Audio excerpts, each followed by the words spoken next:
সিলেটের ৬ উপজেলার ৫ লাখ মানুষ বন্যা দুর্গত। নগরীতেও ঢুকছে পানি। উজানের ঢলে ডুবল শ্রীমঙ্গলের বিস্তীর্ণ এলাকা। রিক্রুটিং এজেন্সিগুলোর অনিয়মে বন্ধ হলো মালয়েশিয়ার শ্রম বাজার। সিন্ডিকেট ভেঙে দেওয়ার তাগিদ। দেশে দুর্নীতির বিচার হচ্ছে, সরকার নির্বিকার নয়, বিএনপিতেই গণতন্ত্র নেই বললেন ওবায়দুল কাদের। এবং তথ্য গোপনের অভিযোগের মামলায় দোষী ট্রাম্প, 11 জুলাই রায় ঘোষণা, নির্বাচন করতে বাধা নেই।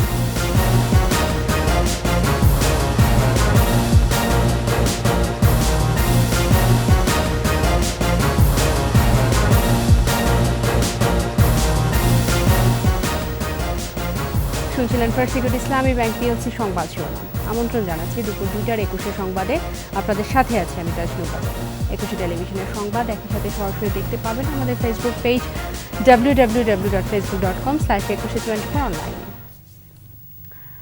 সিলেটে বন্যা পরিস্থিতির অবনতি হয়েছে। নতুন করে বন্যার কবলিত হয়েছে আরও 2 উপজেলা। পানিবন্দী হয়ে পড়েছেন 6 উপজেলার 42 ইউনিয়নের 5 লাখেরও বেশি মানুষ। শহরেও পানি ঢুকতে শুরু করেছে। এদিকে উজানের ঢলে বন্যার কবলে পড়েছে মৌলভীবাজারের 2 উপজেলা। প্রতিনিধিদের সহায়তায় রিপোর্ট করছেন খুরশিদ আলম মুকুল। উজান থেকে নেমে আসা প্রবল ঢলে আগেই বন্যার কবলে পড়ে সিলেটের গোয়াইনঘাট, জৈন্তাপুর, কোম্পানিগঞ্জ ও কানাইঘাটের বিস্তীর্ণ এলাকা। পানির নিচে ডুবে যায় সড়ক ও ফসলি জমি। একদিনের ব্যবধানে উজানের পানি কমলেও বেড়েছে নিম্নাঞ্চলে। নতুন করে কুশিয়ারা অববাহিকার জনপদ জকিগঞ্জ ও বিয়ানীবাজার উপজেলার কয়েকটি ইউনিয়ন প্লাবিত হয়েছে। তামাবিল হাই রোড বাদে আর সব রোডঘাট এখনো পানির মুড়ে আছে।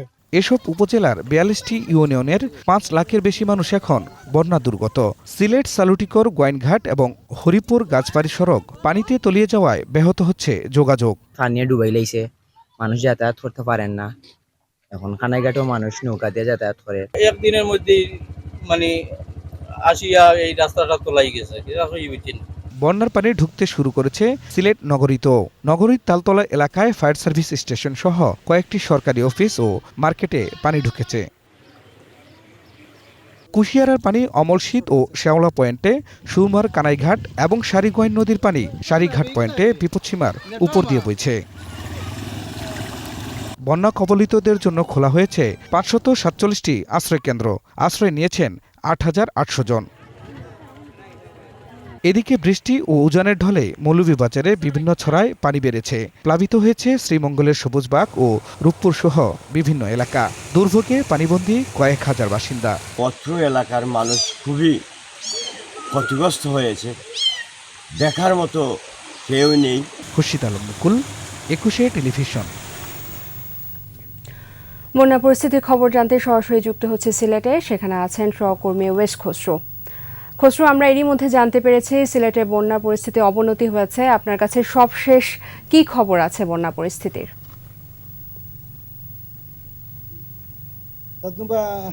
আমরা ইতিমধ্যে সিলেটের কানাইঘাট এবং জৈন্তাপুর উপজেলায়, কানাইঘাট সফর করে জৈন্তাপুর উপজেলায় আছি এবং কানাইঘাটের নিম্নাঞ্চলে আসলে বন্যা পরিস্থিতির অবনতি হয়েছে। পাশাপাশি জকিগঞ্জ এবং বিয়ানীবাজার বন্যা পরিস্থিতির অবনতি হয়েছে। এই গোয়াইনঘাট, কোম্পানিগঞ্জ এবং জৈন্তাপুরের একাংশে আসলে বন্যা পরিস্থিতির উন্নতি হয়েছে এবং পানি অনেক রাস্তাঘাট থেকে পানি নেমে গেছে।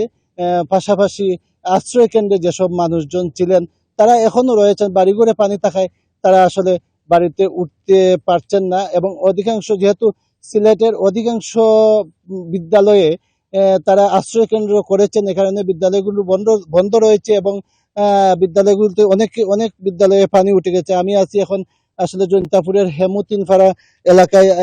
এখানে একটি বিদ্যালয় রয়েছে এবং এই বিদ্যালয়ে ইতিমধ্যে পানি উঠে গেছে এবং গত সকাল থেকে এই এলাকায় পানি উঠে যায় এবং বন্যা কবলিত হয়। এই এলাকায় আসলে রাতারগুলের ঠিক পাশেই, পর্যটন স্পট রাতারগুলের ঠিক পাশেই এই এলাকাটি এবং এই এলাকায় আমরা জেনেছি যে রাস্তাঘাট ডুবে গেছে এবং অনেক বাড়িঘরে মানুষজন আটকা পড়েছে। এই এলাকার স্থানীয় প্রশাসনের পক্ষ থেকে এই এলাকায় কয়েকটি আশ্রয় কেন্দ্র খোলা হয়েছে এবং যারা পানিবন্দী রয়েছেন তাদেরকে আশ্রয় কেন্দ্রে নিয়ে আসা হচ্ছে বলে প্রশাসনের কর্মকর্তারা আমাদের জানিয়েছেন। আমি পানি উন্নয়ন বোর্ডের কর্মকর্তার সাথে কথা বলেছি এবং তারা আমাকে জানিয়েছেন যে সিলেটের সুরমা এবং কুশিয়ারা নদীর আরো 2টি পয়েন্ট অর্থাৎ বিয়ানীবাজার এবং গোলাপগঞ্জ এলাকায় পানি বেড়েছে এবং ওই এলাকায় কুশিয়ারা নদীর পানি বিপদসীমার উপর দিয়ে প্রবাহিত হচ্ছে। আসলে সিলেটের 2টি নদী, একটি হচ্ছে সুরমা এবং একটি হচ্ছে কুশিয়ারা। সুরমা অববাহিকার বন্যা পরিস্থিতি কিছুটা উন্নতি হলেও কুশিয়ারা অববাহিকার যে উপজেলাগুলো রয়েছে 5টি উপজেলা, সেই উপজেলাগুলোর বন্যা পরিস্থিতি এখন আসলে অবনতির দিকে যাচ্ছে। এই হচ্ছে তাজনুবা আমার কাছে সিলেটের বন্যার সর্বশেষ খবর। খসরু, আপনাকে ধন্যবাদ। বন্যার খবর নিয়ে সিলেট থেকে সরাসরি যুক্ত ছিলেন আমাদের সেখানকার প্রতিনিধি ওয়েস খসরু। দেশে দুর্নীতি বিচার হচ্ছে, সরকার নির্বিকার নয় বলে মন্তব্য করেছেন আওয়ামী লীগের সাধারণ সম্পাদক ওবায়দুল কাদের। আওয়ামী লীগ সভাপতির রাজনৈতিক কার্যালয়ে সমসাময়িক বিভিন্ন ইস্যুতে কথা বলেন আওয়ামী লীগ সাধারণ সম্পাদক ওবায়দুল কাদের। বলেন, বিএনপি গণতন্ত্রকে ধ্বংসের কিনারায় নিয়ে গেছিল। সুষ্ঠু সুন্দর নির্বাচনে গণতন্ত্রকে রক্ষা করেছে আওয়ামী লীগ। একরাশ ব্যর্থতায় বিএনপি যখন মানসিক অস্বস্তিতে আছে বলেও মন্তব্য করেন ওবায়দুল কাদের। এই সময় মির্জা ফখরুলের মহাসচিব পদ কতদিনের তা নিয়েও প্রশ্ন তোলেন তিনি। বলেন, যাদের দলে গণতন্ত্র নেই তারা কিভাবে দেশের গণতন্ত্র প্রতিষ্ঠা করবে।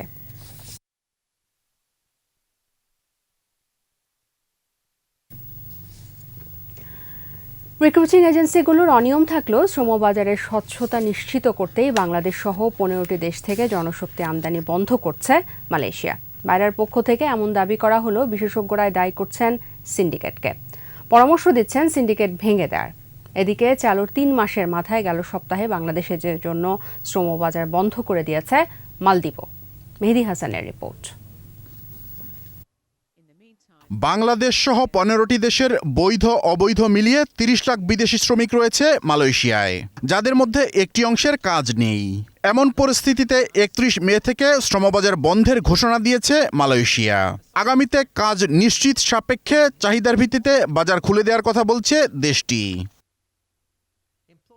এদিকে 2022 সালে শ্রমবাজার খোলার পর মালয়েশিয়ায় শ্রমিক পাঠানোর ক্ষেত্রে শুরুতেই তৈরি হয় দেশের 25 এজেন্সির সিন্ডিকেট। এ নিয়ে নানা জটিলতা দেখা দেওয়ার পর দেশে 100 রিক্রুটিং এজেন্সিকে দেওয়া হয় শ্রমিক পাঠানোর সুযোগ।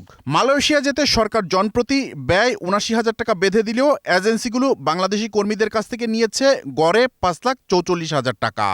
যুক্তরাষ্ট্রভিত্তিক 5টি আন্তর্জাতিক সংগঠনের এই অভিযোগ অস্বীকার করছে না বায়রা।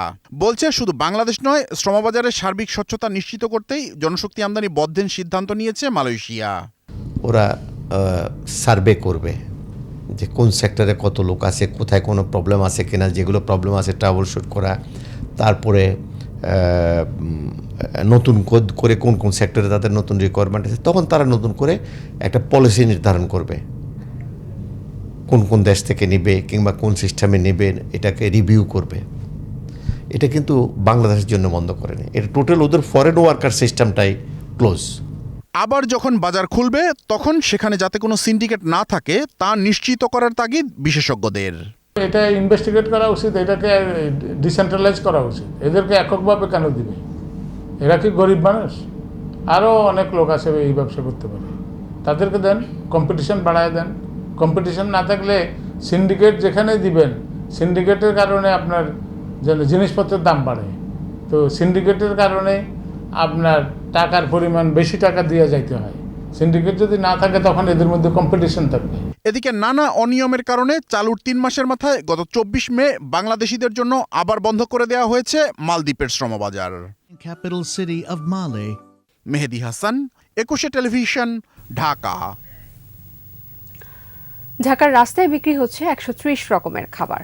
খোলা আকাশের নিচে বিক্রি হওয়া এসব খাবার মুখরোচক হলেও অস্বাস্থ্যকর পরিবেশে তৈরি, ফলে জটিল রোগও সৃষ্টি করছে রাস্তার খাবারগুলো। ইয়াকুব হোসেন লিটনের ক্যামেরায় 21 স্পেশাল স্ট্রিট ফুড নিয়ে সবিতা চিরানের 2 পর্বের প্রতিবেদনের আজ দেখবেন প্রথম পর্ব।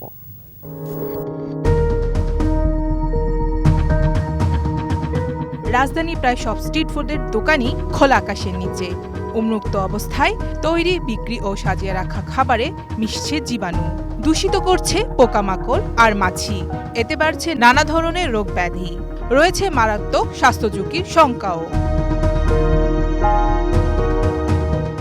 চিকিৎসকরা বলছেন এসব স্ট্রিট ফুড খেলে দেখা দিতে পারে কিডনির সমস্যা সহ নানা ধরনের রোগ ব্যাধি। লিভার আক্রান্ত হতে হতে একসময় লিভার সিরোসিস এই ধরনের অসুখগুলো হতে পারে। আবার সিরোসিসের একটা শেষ পর্যায়ে সেটা ক্যান্সারই বলি আমরা, ডায়রিয়া, জন্ডিস, এই ধরনের রোগগুলো আপনার এই সমস্ত স্ট্রিট ফুড থেকে হতে পারে। দেশে পাওয়া যায় 130 পদের রাস্তার খাবার, সিঙ্গারা, সমোচা, ছোলা ভাজি, বেগুনি, আলুর চপ, ডালপুরি, ফুচকা, চটপটি, ভেলপুরি, পাকোড়া, হালিম, ঝালমুড়ি, জিলাপি, লেবুর শরবত, আখের রস ইত্যাদিতে বেশি ক্ষতি হচ্ছে জনস্বাস্থ্যের। এছাড়াও ফ্রেঞ্চ ফ্রাই, আলু সিদ্ধ, স্যুপ, পোড়া পেঁয়াজ ও মরিচ, সালাদ, নুডলস এবং নানা রকম মিষ্টান্ন বাড়ছে রোগ ব্যাধি। অনেক সচেতন নাগরিকরাও অনেক কিছু বুঝানোর পরও তারপরে খায় এগুলো আর কি। পলিথিনটা উড়ে গেছে এই জন্য বুঝছেন, পলিথিনটা রাখিয়া লই আমরা। এখন নতুন পানি নিয়ে আইছি বাসার থেকে, চা বানিয়ে নিয়ে এখান থেকে পরোটাটা নিয়ে নি, কাবাব পরোটাটা খাবো, একটু মুখরোচক। বাইরেরটা কিনে নিয়ে আসলাম শখ করে আর কি। এসব খাবারের মূল ক্রেতা শিশু, স্কুল, কলেজ, বিশ্ববিদ্যালয়ের শিক্ষার্থী, শ্রমিক, রিক্সা চালক, টোকাই, ছিন্নমূল মানুষ, হকার, ছোট ব্যবসায়ী সহ যাদের নেই স্বাস্থ্য সচেতনতা। বাচ্চারা এগুলো দেখলে মনে করেন যে এখানে সামনে পরে দেখে সবাই খায়। আমি কখনো খাই না, মাঝে মাঝে হয়তো দেখা যায় যে 2-3 সপ্তাহ পর একটা হয়তো একটু নিলাম। হ্যাঁ, মজা লাগে, মাঝে মাঝে খাই। তবে মনিটরিং এ পর্যাপ্ত লোকবল না থাকায় অনিয়মের বিরুদ্ধে ব্যবস্থা নিতে পারছে না নিরাপদ খাদ্য কর্তৃপক্ষ। মনিটরিং করার মতো পর্যাপ্ত লোকবল এই মুহূর্তে আসলে নাই। আমরা যদি পর্যাপ্ত লোকবল পাই তাহলে সার্বক্ষণিক তাদের মনিটরিং এর আওতায় নিয়ে আসব। নিরাপদ খাদ্য আইন ও ভোক্তা অধিকার আইনের কঠোর প্রয়োগে অবস্থার উন্নতি হতে পারে বলে মনে করেন বিশেষজ্ঞরা। সবিতা চিরান, 21 টেলিভিশন, ঢাকা। দৃষ্টি ফেরাচ্ছে যুক্তরাষ্ট্রের দিকে। ব্যবসায়িক নথিতে তথ্য গোপন করার মামলায় দোষী সাব্যস্ত হলেন সাবেক মার্কিন প্রেসিডেন্ট ডোনাল্ড ট্রাম্প। তার বিরুদ্ধে আনা 34 অভিযোগের সবকটিতেই তিনি দোষী সাব্যস্ত হন। আগামী 11 জুলাই রায় ঘোষণা করা হবে। সাবেক এই প্রেসিডেন্টের কারাদণ্ডও হতে পারে। মার্কিন ইতিহাসে ট্রাম্পই প্রথম কোনো সাবেক প্রেসিডেন্ট যিনি ফৌজদারি অপরাধে দণ্ডিত হলেন। তারপরও নির্বাচনে লড়তে বাধা নেই তার। আরও জানাচ্ছেন আজহারুল ইসলাম। কয়েক মাস পরই প্রেসিডেন্ট নির্বাচনী ব্যস্ততার মাঝেই দোষী সাব্যস্ত হলেন সাবেক মার্কিন প্রেসিডেন্ট রিপাবলিকান নেতা ডোনাল্ড ট্রাম্প। ট্রাম্পের বিরুদ্ধে পর্ন তারকা স্টর্মি ড্যানিয়েলসের মুখ বন্ধ রাখতে ঘুষ দেওয়ার বিষয়টি ব্যবসায়িক নথিপত্রে গোপন রাখা হয়। এ অভিযোগ প্রমাণিত হওয়ায় নিউ ইয়র্কের আদালতে দোষী সাব্যস্ত হন ট্রাম্প। মামলায় আনা 34টি অভিযোগের সবকটিতে দোষী সাব্যস্ত হয়েছেন ডোনাল্ড ট্রাম্প। আদালতের বিচারক জোয়ান মার্চান আগামী 11 জুলাই রায় ঘোষণার তারিখ নির্ধারণ করেছেন। সাবেক প্রেসিডেন্টের কারাদণ্ড হতে পারে, তবে বিশেষজ্ঞরা বলছেন এক্ষেত্রে জরিমানা হওয়ারই সম্ভাবনা বেশি। রায় ঘোষণার পর আদালত কক্ষ থেকে বের হয়ে ট্রাম্প বলেন, এ রায় মর্যাদাহানিকর এবং দুঃখজনক। মামলার বিচারক মার্জানের সমালোচনাও করেন তিনি।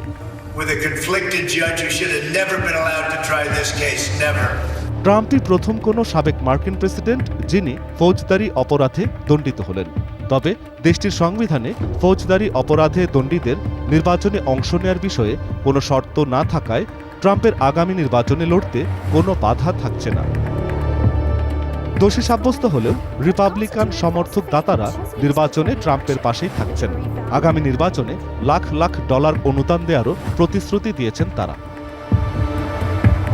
আজহারুল ইসলাম, 21 টেলিভিশন। সংবাদে এই পর্যায়ে নিচ্ছি বিরতি, ফিরে এসে যা থাকবে। কোরবানির ঈদ আসার আগেই বাড়তি মশলার দাম, কোনোভাবেই স্বাভাবিক হচ্ছে না ডিমের বাজার। সবই হবে বাসায়। আবার আমন্ত্রণ, আপনারা দেখছেন দুপুর 2টার 21 সংবাদ। কোরবানির ঈদ আসার আগেই বেড়েছে প্রায় সব ধরনের মশলার দাম। এখনও স্বাভাবিক হয়নি ডিমের বাজারও। আগের বাড়তি দামেই বিক্রি হচ্ছে সব ধরনের মুরগি। বেশিরভাগ সবজি 40 থেকে 60 টাকা কেজিতে বিক্রি হলেও দাম বেড়েছে শসা ও টমেটোর। বাজার ঘুরে আরও জানাচ্ছেন সবিতা চিরান। জমজমাট ছুটির দিনের বাজার অন্য দিনের তুলনায় ভিড় স্বাভাবিকভাবেই বেশি। আগের সপ্তাহের মতোই এ সপ্তাহেও মশলার বাজার গরম। ঈদের আগে বেড়েছে বেশিরভাগ মশলার দর। 650 টাকার জিরা এখন 750 থেকে 780, এলাচ 3500 টাকায় বিক্রি হচ্ছে। যে জিরা ছিল 650, এখন 750, 780 টাকা। যে এলাচ ছিল 2200-2300 টাকা, বর্তমানে 3500 টাকা। যে গোলমরিচ ছিল 700, এখন 900 টাকা। যে লবঙ্গ ছিল 1200-1300, এখন 1500 টাকা। এখনো কমেনি পেঁয়াজের ঝাঁজ। দেশি আদা 220 টাকা আর চায়না আদা 240 টাকায় বিক্রি হচ্ছে। কাঁচামরিচের দাম উঠেছে 180 থেকে 200 টাকায়।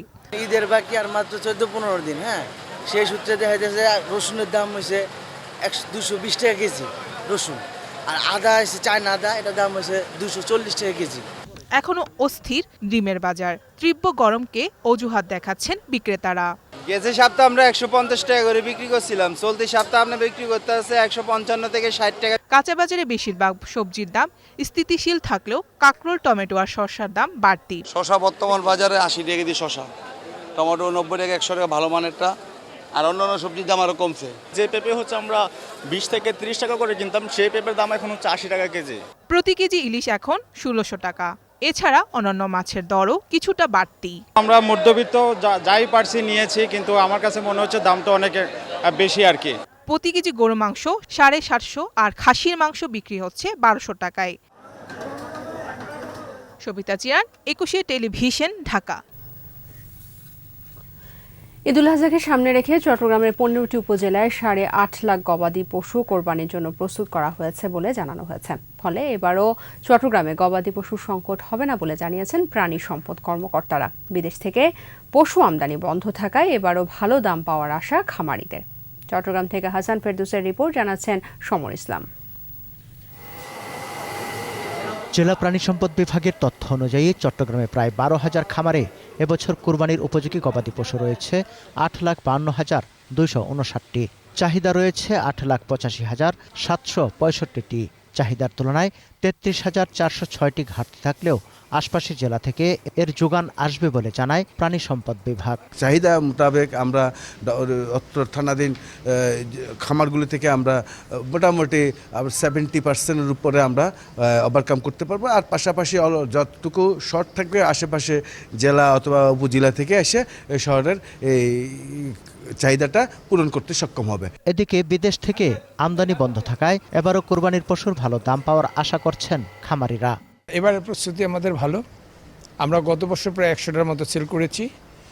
এবার আশা করি 150 আমাদের টার্গেট আছে। কিছু গরু আছে, এগুলো হচ্ছে কি ছোটো রেঞ্জের, আর ফার্মে যেগুলো দেখছেন এগুলো হচ্ছে গিয়ে বড় রেঞ্জের গরু।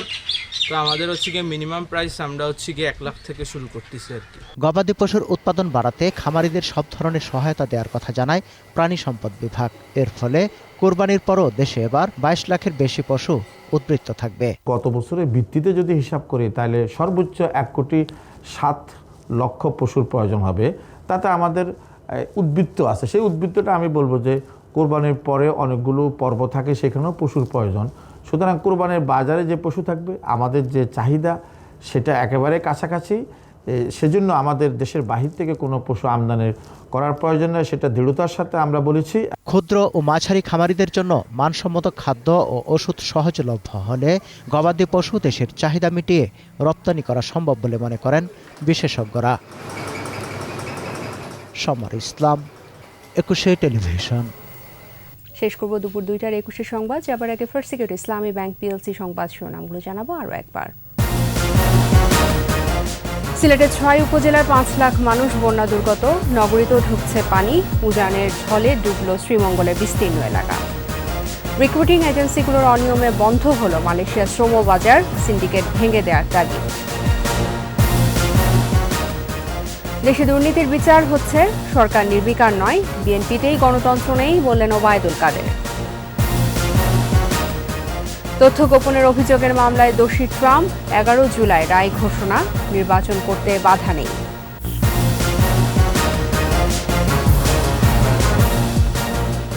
একুশে টেলিভিশনের সর্বশেষ খবর জানতে ডায়াল করুন 2021 নম্বরে, আর ভিজিট করুন 21-tv.com এই ওয়েবসাইটে। ফেসবুকে লগ ইন করতে পারেন facebook.com/2124 অনলাইন। আমাদের পরবর্তী সংবাদ সন্ধ্যা 6টায় 21 দেশের সংবাদ দেখার আমন্ত্রণ রইল সবাইকে।